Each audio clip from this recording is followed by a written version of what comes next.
Let's begin. Our first presentation is a joint presentation by Dr. William Schuster and Peter Karras, and they'll be talking about predators. Bill Schuster has been the executive director of Black Rock Forest since 1992 and has overseen Black Rock Forest's development into a biological field station of national significance. He has led a successful effort to build award-winning Green Campus and steered a capital campaign which raised over $7 million in operational and endowment funds. And under his leadership, the organization has grown to support 200 consortium member institutions with more than 13,000 student visitors per day in the forest each year and up to 100,000 public visitors annually. Bill's research interests focus on forest health and growth in relation to the environment and long-term ecological connectivity and sustainability. And Bill currently serves on the board of the Hudson Highlands Trust and is a non-board member of Scenic Hudson's Science Committee and also serves on the Storm King Art Center's Landscape Committee. So great background there. And co-presenting with Bill today is Peter Karras. He is the Vice President for Parks and Stewardship at the Open Space Institute, and he oversees all of Open Space Institute's park improvement projects and land portfolio management. Peter is a New York State registered landscape architect with over 25 years of experience in land planning and design, and he has special expertise in parks, recreation, and conservation infrastructure. In the past, Peter has also served as a local planning board member and trustee at Springside Landscape Restoration in the city of Poughkeepsie.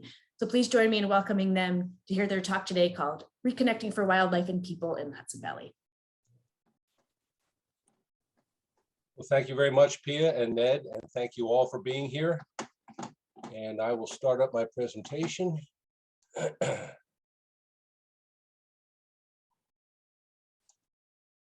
Okay. This talk is about ecological reconnecting project that developed out of some of our work at Black Rock Forest over the past few years, and a collaboration with the Open Space Institute and other key partners. The project has an aspect related to carbon sequestration, as Pia alluded to, and that's why we're asked to present about it.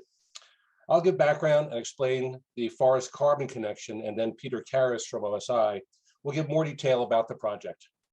Our third author is Dr. Scott LaPointe from Black Rock Forest, who's been leading the relevant wildlife research.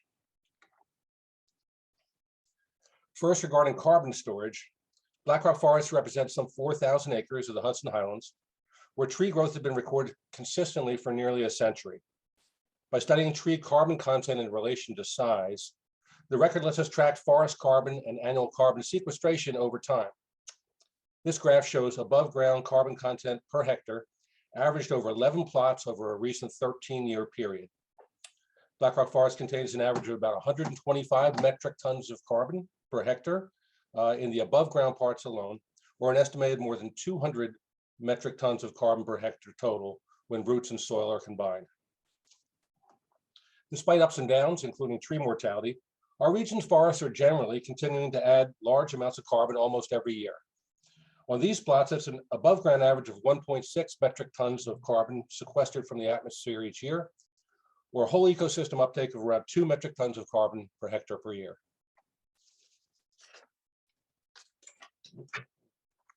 But this substantial uptake and storage will not be sustainable unless these forests can regenerate. Regeneration, small trees replacing larger trees, especially after disturbances, is essential to maintain carbon sequestration. But Black Rock Forest records and a host of others around the region, such as this 2020 map produced by the DEC, show that regeneration has been failing to establish, particularly in the lower and mid-Hudson regions, especially the area in blue and tan. This has been blamed mainly on unusually high deer densities, as Pia said, over the past decades, as deer experienced great conditions in the 20th century for population growth, but almost no natural predation. How do we know deer are responsible?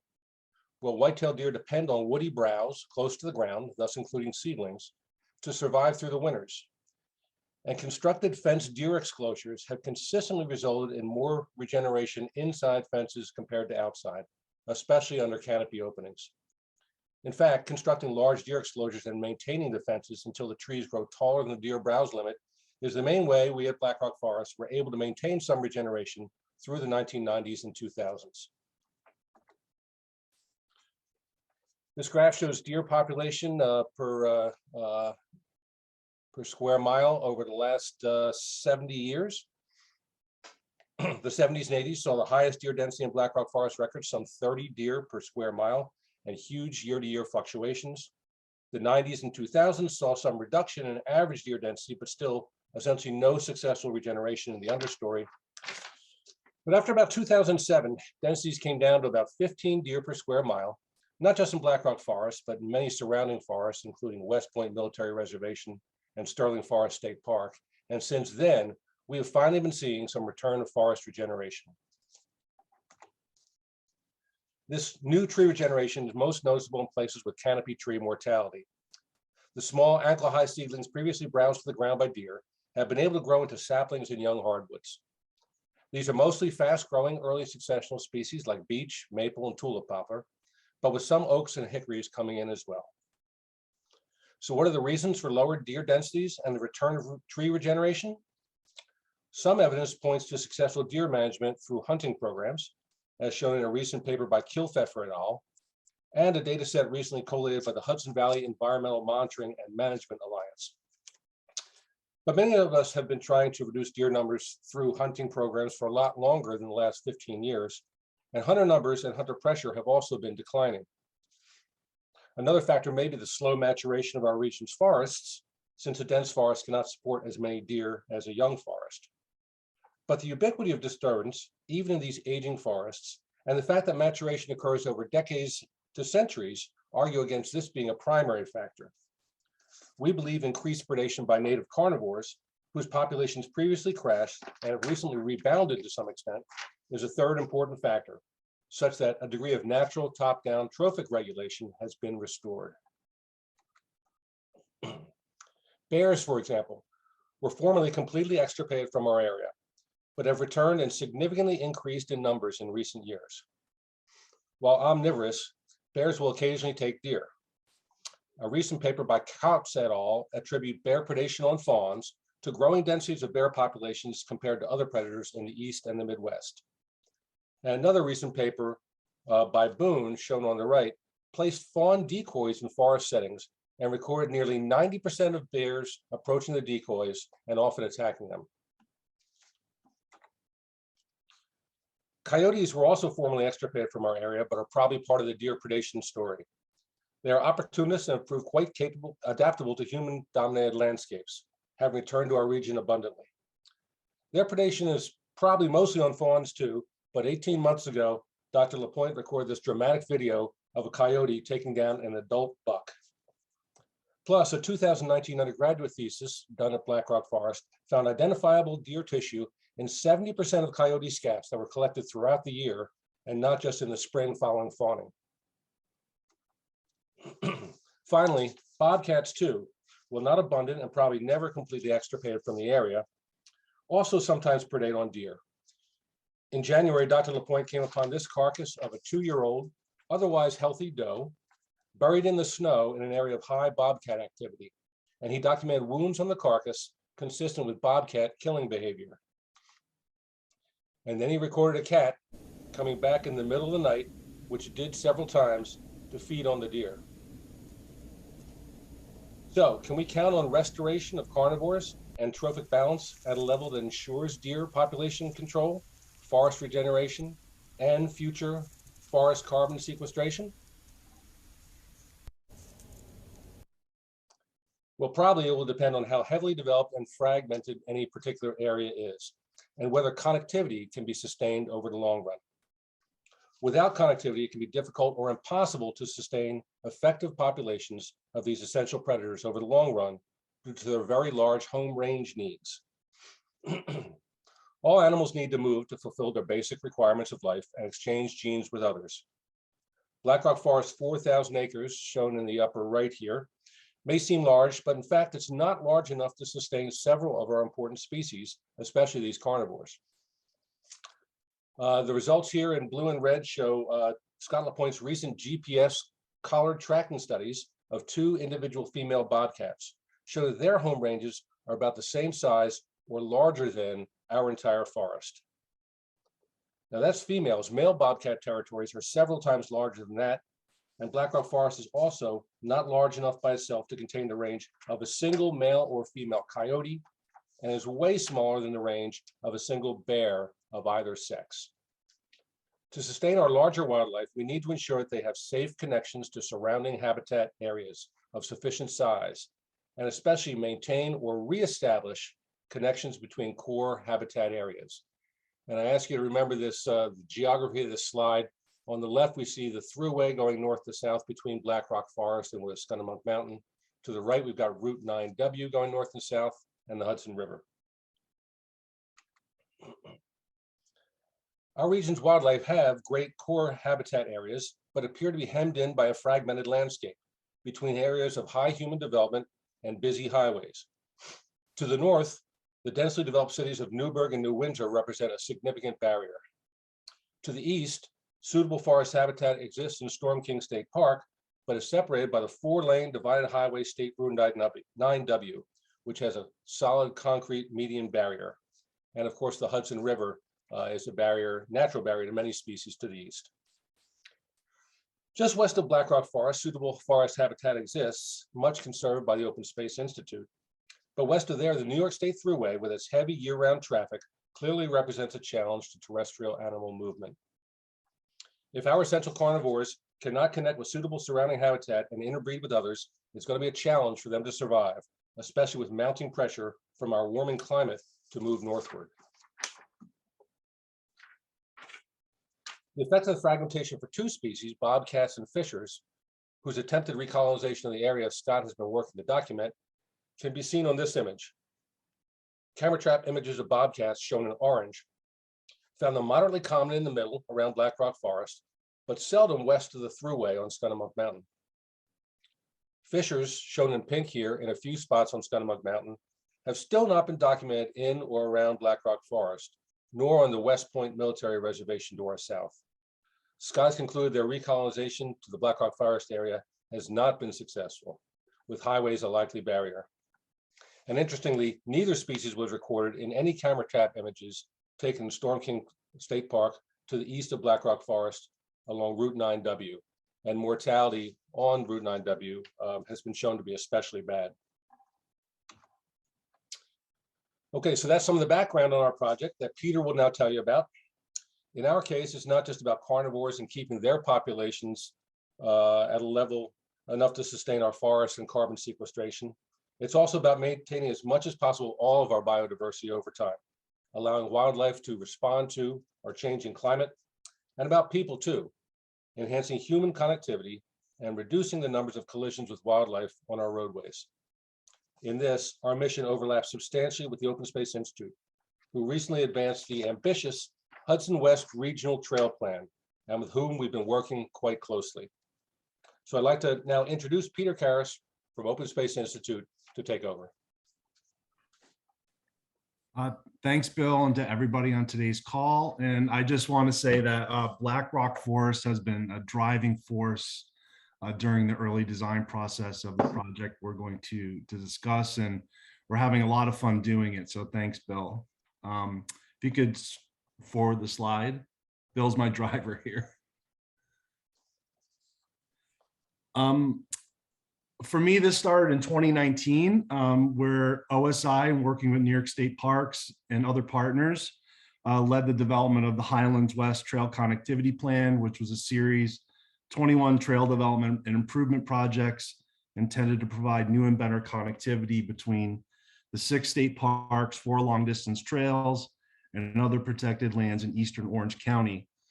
And from a broad perspective, the project site that we're looking at, as Bill mentioned, is centrally located in the Hudson Highlands Core Natural Area, shown on this underlying map by the Wildlands Network, with potential connectivity to the northwest towards the Shawangunk and Catskill Mountains. Next slide. More regionally, the project site is located on the New York State Thruway, which is also Interstate 87, south of Newburgh, New York, in a robust area of human development, transportation, land conservation, and visitation. And some key statistics that we've been working with include there are over 65,000 deer vehicle accidents in New York State on average every year, with a cost of over $280 million. And over the last decade, Orange County has reported the most deer vehicle accidents in the state. This site sees over 18 million vehicles pass by it per year, averaging one vehicle about every 1.7 seconds. And also over 4 million visitors use the region's robust park and trail system annually. Next slide. Although the concept of a bridge of land over a major highway for wildlife purposes is a relatively new idea to us here in the Eastern US, there are varying examples in similar locations across the Western US, Canada, and Europe. And as part of our concept development process, we took a deep dive into many of these precedents to distill common factors that measure success, to inform the concept and build support among New York State Parks and the New York State Thruway Authority. And we also conducted a detailed assessment and regulatory review to uncover any and all site constraints that would impact the design of a crossing at this location. And here you can note the existing condition types on each side of the crossing, and also highway geometry, topography, surface hydrology, habitat, and anything that would influence the placement of a structure. Next slide. Again, I talked about the precedents here. We can go to the next one. Ultimately, we selected an arch with beveled ends concept as it provides some distinct advantages from both the highway design and a wildlife crossing perspective, including efficiency in construction, strength to size ratio, flexibility to support vegetation, and aesthetically, as you'll see shortly, the beveled edges nestle this crossing seamlessly into the landscape. From the wildlife, From the plan view, the crossing works just like any other bridge and has been sized to accommodate a future 3-lane increase in highway width. And at 200 feet wide, permits about 180-foot wildlife corridor. The crossing also includes a forest canopy, shrub edges, open meadow, and depressed pockets to hold moisture. Next slide. And an illustration, the intent is a seamless transition.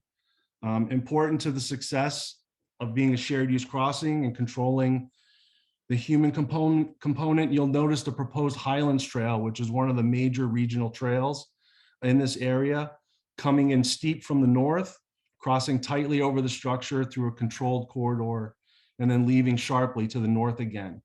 And all of this is intended to provide wildlife with the most amount of room and protection as possible. Next slide. There we go. In perspective, it all really comes together. Again, the habitat corridors, the human route, the highway geometry, and the surrounding landscape. Next slide. And then a little closer, you can even see the bridge in action, start to notice details like stone walls and fencing, and actually deer crossing the bridge. From the highway user's perspective, the crossing reads as an underpass with topography sloping away from the arch and the tree line connecting both sides of the highway. Is there, next slide. And a little deeper, thinking about nighttime conditions and vehicle lights and noise, we use berms and vegetation to offer protection for wildlife use. And again, this is our spirit animals in the upper right, one of Dr. LaPointe's bobcats. Next slide. And from the wildlife perspective, a crossing at this location reads not as a highway, but a continuation of the land cover. This is where the aesthetic quality of the beveled edges really shine.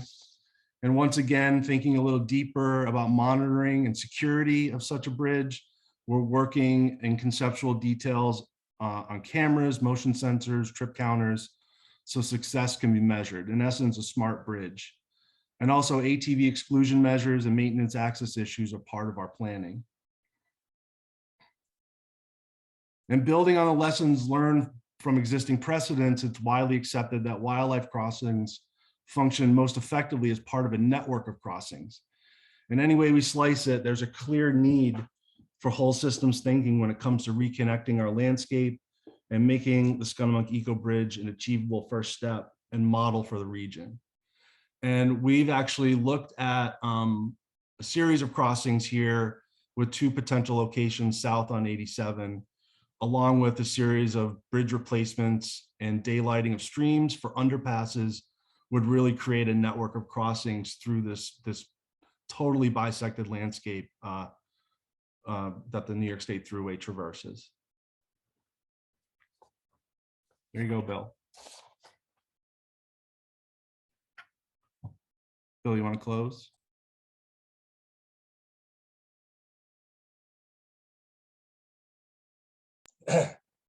That's it. I'm closed. That's our project. Thank you, Peter. Great. Well, thank you both so much. That was really fascinating. And we have about 9 minutes for questions. So please go ahead and drop those into the chat and I will read through them. A couple came in during the presentation, so I'll just start there and we'll kind of see what comes in. The first question, let me get to it, comes from Ariel Schwartz, who asks, could wildlife tunnels be built underneath 9W in the Thruway? And so maybe this question gets at, what other types of possible corridor details are there and why did you select what you selected? I'll be happy to start answering that from a biological perspective. The ideal combination has been shown to be underpasses and overpasses to really establish ecological connectivity. Some organisms prefer one, sometimes strongly to the other. In this area, there are some culverts, and as Peter mentioned, we would propose to enhance those for wildlife use to really create a permeability zone rather than a single connecting structure.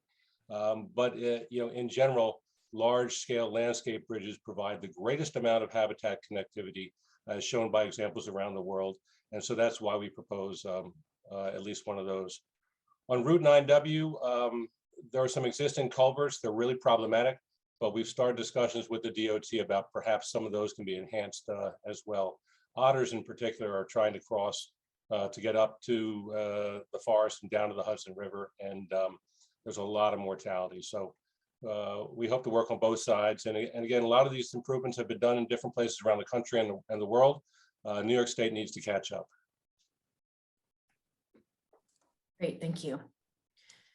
We have another question here from Elise Arnaud-Brill. She asks, what are the impacts of highway noise and volume as well as recreational trails on animal use? I know some of the literature on that, so I'm happy to chime in. Yeah, certainly a lot of animals exhibit hesitation to be near the highway. That's why we've got berms to kind of shield the animals on the overpass from, to some extent, from sound and noise as well. And what was the second half of that? Oh, apologies. The second half is highway noise and volume as well as recreational trails, and so probably human activity.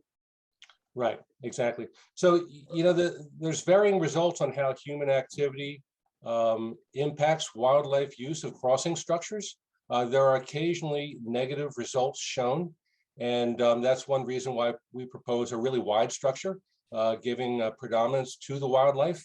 And ATV control is going to be essential in this area. Some smaller crossing structures that have been designed that are really overrun with ATV use have been shown to really dissuade wildlife.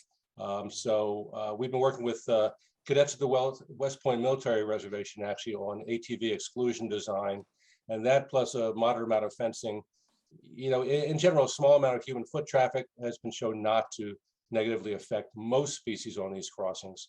But we give the people a really nice wide crossing on one side and the wildlife an even wider passage, mostly for their use on the other side. Yeah, I would also add that there's a time consideration here where people are usually would use this bridge during the day. And a lot of, as you saw, a lot of the activity with the wildlife, especially the carnivores, are happening at night, especially movement. So. Great, thank you. I've seen a couple of other types of questions coming in, but just before we sort of wrap up this topic, there's a question that builds on that, which asks, can you have corridors that are proximate to human development, which I think you're sort of getting at, but sort of what, how much development is too much maybe? Yeah, that's got to do with the sensitivity of the wildlife species in general and their adaptability. Coyotes have been shown to adapt to almost anything, and even the worst culverts under the highways will occasionally see raccoons using them. Some of your more sensitive species are going to stay away, but we get surprised occasionally. Scottish Down Fishers right up against Highway 84, and we have a young bobcat we collared and tracked for a while who crossed back and forth over the busy thruway many times. She must have been born there at that area, and it's kind of scary, but you know, I don't think just because we've got a developed area, the animals are not going to use these. They have been returning, trying to return, and with connectivity, I think we can coexist with almost all of our species. Great, thank you. All right, so kind of focusing back a little bit more on carbon sequestration, there's a question here from Eve Hunt. She asks, the sequestration numbers for Black Rock Forest included trees and forest soils. How did you arrive at carbon estimates for soils, and what sources did you use? Yeah, carbon estimates for soils are really tricky, particularly in our landscape with the huge amount of rock cover, shallow bedrock from place to place. We formerly relied on estimates provided by U.S. Forest Service and people who've done soil surveys over large areas.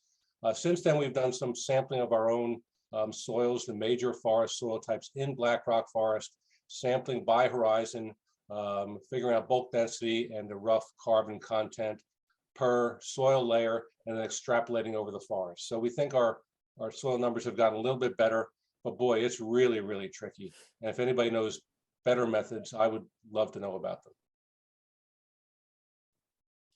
Agreed. Great, thanks, Bill. All right, our next question here is from Jim Lyons. The question is, the recently passed infrastructure legislation provides millions of dollars for connectivity projects such as you described. Western states are capitalizing on this money now. What can we do to get New York and New Jersey DEP to work with their transportation agencies to go after more of these existing federal funds? Any thoughts there?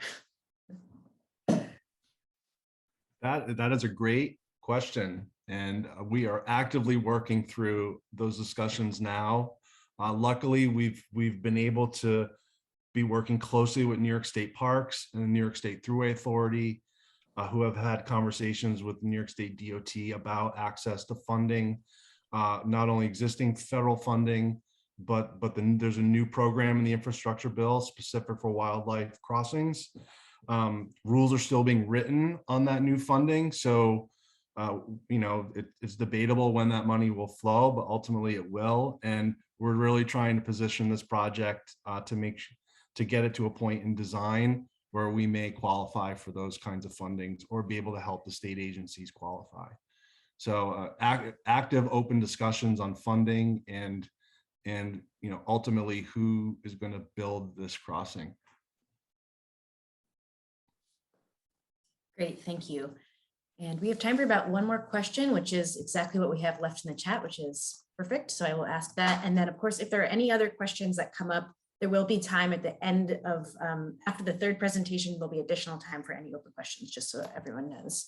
Okay, so our last question for Bill and Peter was hunting a component of deer management at Black Rock Forest? Yes, hunting's been a component of the management at Black Rock Forest for about 40 years, I think. Specifically, trying to lower the population has been emphasized for 25 years, especially by trying to take does. When hunters only take bucks, it doesn't have much effect on the population. The hunters have been amenable to this. Our take is roughly 50-50 nowadays and has been fairly well sustained even despite lower hunter numbers. I think the ones that are left are to some extent more successful hunters. They're taking does. We think it's a significant factor, just not the only one. And we're fortunate to have a DEC that's come around in permitting to providing more doe permits in areas where there's clearly problems like lack of forest regeneration. So we get additional doe permits every year from the DEC. Great. Thank you so much.